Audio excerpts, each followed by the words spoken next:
अस्सलामु अलैकुम वरहमतुल्लाहि वबरकातुहु। इन्नल हम्दुलिल्लाह वस्सलातु वस्सलामु अला रसूलिल्लाह व अला आलिहि व अस्हाबिहि व मन तबिअहुम बिइहसानिन इला यौमिद्दीन। अल्लाहुम्मा सल्लि व सल्लिम व बारिक अला नबिय्यिना मुहम्मद व अला आलिहि व अस्हाबिहि अजमाइन। अन अबी हुरैरह रज़ियल्लाहु तआला अन्हु अन्न रसूलल्लाहि सल्लल्लाहु अलैहि वसल्लम क़ाल मन अदरका मिनस्सुबहि रकाअतन क़ब्ला अन तत्लुअश-शम्स फ़क़द अदरकस-सुबह व मन अदरका रकाअतन मिनल अस्रि क़ब्ला अन तग़रुबश-शम्स फ़क़द अदरकल अस्र। मुत्तफ़क़ुन अलैहि। बुखारीर हादिस नम्बर 549, मुस्लिमेर हादिस नम्बर 608। सुप्रिय दर्शक श्रोता भाइरा, दिनाजपुर जिला जमियत আহলুল হাদিসের কিসমুদ্দাওয়ার পক্ষ থেকে আপনাদেরকে সুস্বাগতম এবং অভিনন্দন ও মোবারকবাদ জানাচ্ছি। আমরা আমাদের দৈনন্দিন বুলুগুল মারামের আলোচনা আবারও শুরু করেছি। ইনশাআল্লাহ আশা করছি আপনাদেরকে আমরা সাথে পাব।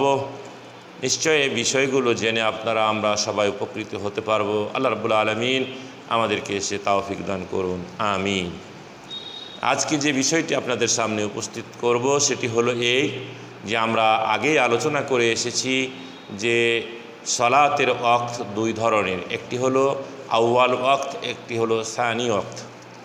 আউয়াল ওয়াক্ত মোটামুটিভাবে আমরা এর ফজিলত সম্পর্কেও জেনেছি যে আল্লাহ রাসূল সাল্লাল্লাহু আলাইহি সাল্লাম আউয়াল ওয়াক্তেই নামাজ পড়ার কথা বলেছেন। তবে যেহেতু দুটি ওয়াক্তেই জিবরাইল আলাইহিস সালাম আল্লাহ রাসূলকে সালাত পড়িয়ে বলেছিলেন এই দুটির মধ্যেই আপনার উম্মতের নামাজ বা সালাত আদায়ের টাইম নিহিত আছে, সেই ক্ষেত্রে এখন যদি এরকম কখনো কোনো পরিস্থিতির শিকার আমরা হয়ে যাই যে হয়তো কোনো ব্যস্ততার কারণে অথবা হয়তো কোনো ভ্রমণ বা সফরে অথবা এমন কোনো অপরিচিত জায়গায় আমরা চলে গেছি যেখানে কোনো নামাজের ব্যবস্থা নেই, সালাত আদায়ের কোনো ব্যবস্থা নেই, একান্তই তখন কি করতে হয়, আমাদেরকে নামাজগুলো কাজা করে দিতে হয়, নামাজগুলো কাজা হয়ে যায়।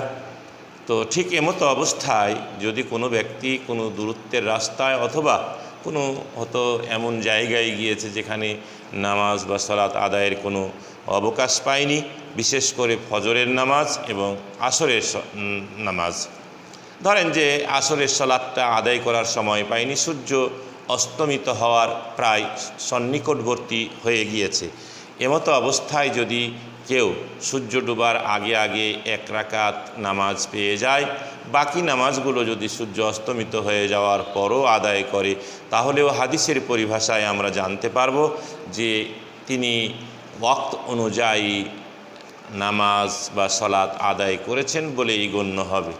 অনুরূপভাবে সূর্য উদিত হওয়ার আগেই যদি ফজরের নামাজে এক রাকাতও পেয়ে যায়, তাহলেও এটি তার ওয়াক্ত অনুযায়ী নামাজ আদা করেছে বলেই গণ্য হবে। হযরত আবু হুরায়রা রাদিয়াল্লাহু তাআলা আনহু থেকে বর্ণিত, তিনি বলেন যে রাসূলুল্লাহ সাল্লাল্লাহু আলাইহি ওয়াসাল্লাম বলেছেন, মান আদরাকা মিনাস-সুবহি রাকাতান ক্বাবলা আন তাতলুআশ-শামস, সূর্য উদিত হওয়ার পূর্বে যদি কোনো ব্যক্তি এক রাকাত নামাজ পেয়ে যেয়ে থাকে, ফাকাদ আদরাকাস-সুবহ, তাহলে সে ওয়াক্ত অনুযায়ী ফজরের সালাত আদায় করেছে বলে গণ্য হবে। ওমান আদরাকা রাকাতাম মিনাল আসরি ক্বাবলা আন তাগরুবাশ-শামস, সূর্য অস্তমিত যাওয়ার পূর্বে এক রাকাত যদি কোনো ব্যক্তি সালাতুল আসরের পেয়ে যেয়ে থাকে, বাকি তিন রাকাত যদি সূর্যে অস্তমিত যাওয়ার পরেও পড়ে থাকে, তাহলে ফাকাদ আদরাকাল আসরা, তাহলে তার এই নামাজটি ওয়াক্ত অনুযায়ী হয়েছে বলে গণ্য করা হবে। তবে ওলামায়ে কেরামগণ কেউ কেউ বলেছেন যে এই নামাজটি এভাবে আদা করার বিধানটি শুধুমাত্র আহলুল ওজর, যারা ওজরবশত কোনো কারণে এরকম পরিস্থিতির শিকার হয়েছেন তাদের ক্ষেত্রে এটি প্রযোজ্য, বাকি অন্যদের ক্ষেত্রে এমনটি হওয়া উচিত নয়। আল্লাহ রাব্বুল আলামিন যা শুনলাম এর থেকে আমাদেরকে উপকৃত হওয়ার তৌফিক দান করুন। বারাকাল্লাহু লি ওয়া লাকুম ওয়া লিসাইরিল মুসলিমিন ফাস্তাগফিরুহু ইন্নাহু হুয়াল গফুরুর রহিম।